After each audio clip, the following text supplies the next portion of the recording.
Alors, dans cette vidéo, on va voir comment faire la forme pour les fronces. Donc, on appliquerait par exemple les fronces ici sur la bande de taille ou sur le volant. Je vais vous montrer aussi en même temps un aperçu de l'outil largeur ici que vous pourrez utiliser ou non là, selon ce que vous faites au niveau des formes. Donc, comme d'habitude, on va travailler à partir d'un exemple pour être sûr que nos fronces sont à la bonne échelle. Donc, je vais travailler à partir de cette étape-là ici. Je vais commencer par dessiner mes frances.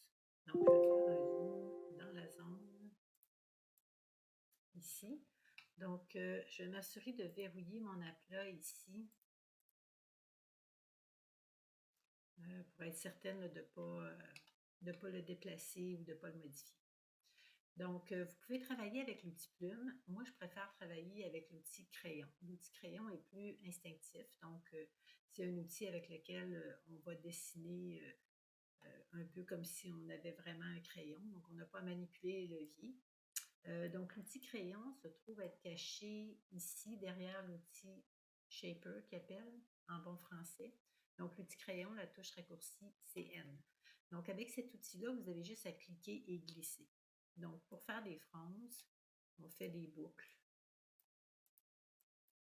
Donc, vous dessinez comme si, oups, ça c'est pas très bon.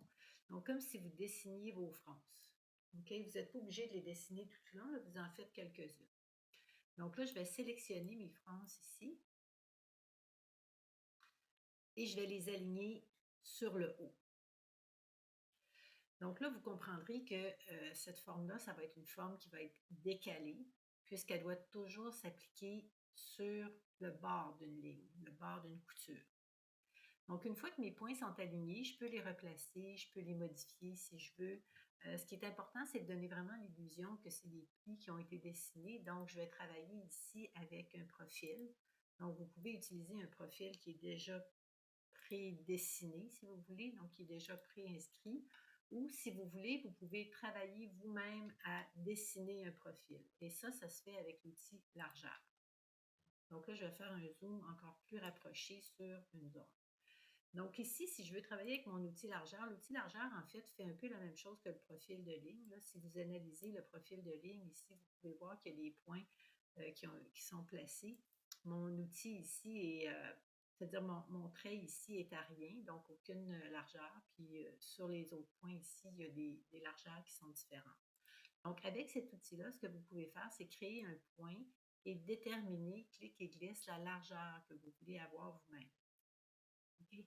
Donc ici, ça change le profil que j'ai au niveau de ma ligne, au niveau de mon contour. Donc on peut voir le profil ici qui se dessine.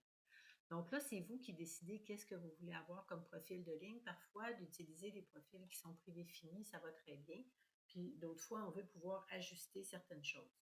Donc, je vais faire CTRL-Z ici. Donc, je pourrais, par exemple, décider que je veux avoir ici dans la partie du haut quelque chose qui est plus fin sans avoir à redessiner vraiment ma forme. Donc, ça ici, je pourrais aussi décider d'avoir une largeur qui est plus fine à ce niveau-là pour avoir un effet là, qui est un petit peu plus réaliste. Donc, maintenant, ce que je vais faire, j'ai aligné mes points, j'ai aligné mes objets dans la partie du haut. Ce que je vais faire maintenant, c'est aligner mes points. Donc, je veux que chacun de mes points ici, qui servent à dessiner mes franges, que ces points-là soient tous alignés dans la partie du haut. Parce que c'est ces points-là qui dessinent, en fait, mes franges. Donc, ici, aligné sur la sélection et aligné sur la partie du haut. Je vais repositionner certaines formes. Donc, celle-là ici, en appuyant toujours sur majuscule pour être sûr que je ne la déplace pas verticalement. Et celle-là ici, j'ai un point peut-être qui a été déplacé, qui n'aurait pas dû l'être. Donc, je vais faire ça comme ça ici. Une fois que vos franges sont dessinées puis que vous êtes satisfaite ou satisfait de leur forme ou du dessin que ça donne, vous les sélectionnez et vous les glissez encore une fois dans votre palette forme ici. C'est encore une fois une forme de motif et vous faites OK. Donc là, je vais l'appeler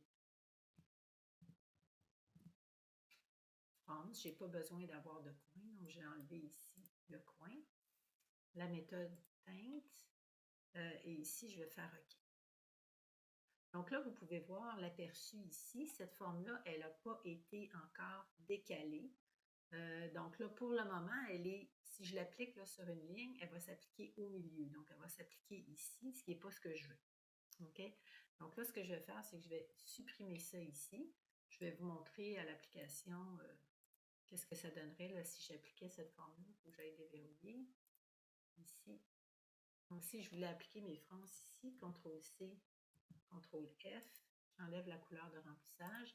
Et si j'ai appliqué mes frances, là, je suis obligée de les déplacer. Donc, ce que je vais faire plutôt, c'est que je vais aller modifier ici pour avoir mon décalage tel que je veux l'avoir. Donc, je vais sortir les frances ici.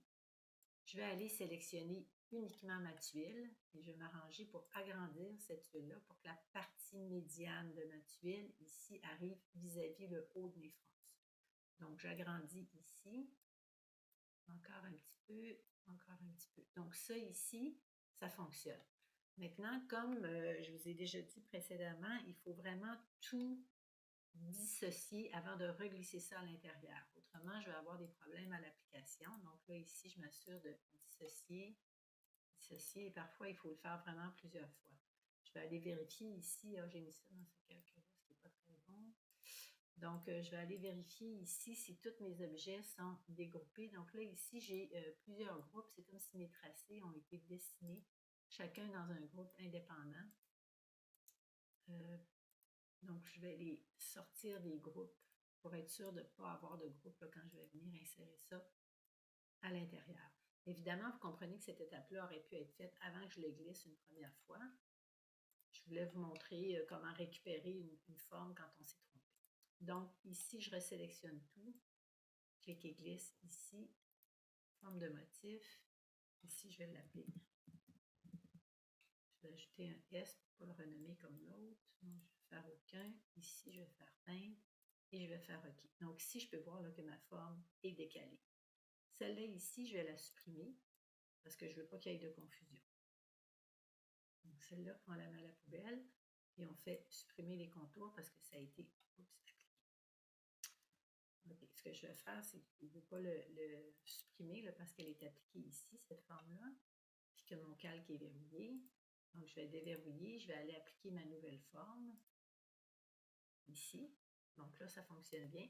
Et celle-là, je vais la supprimer.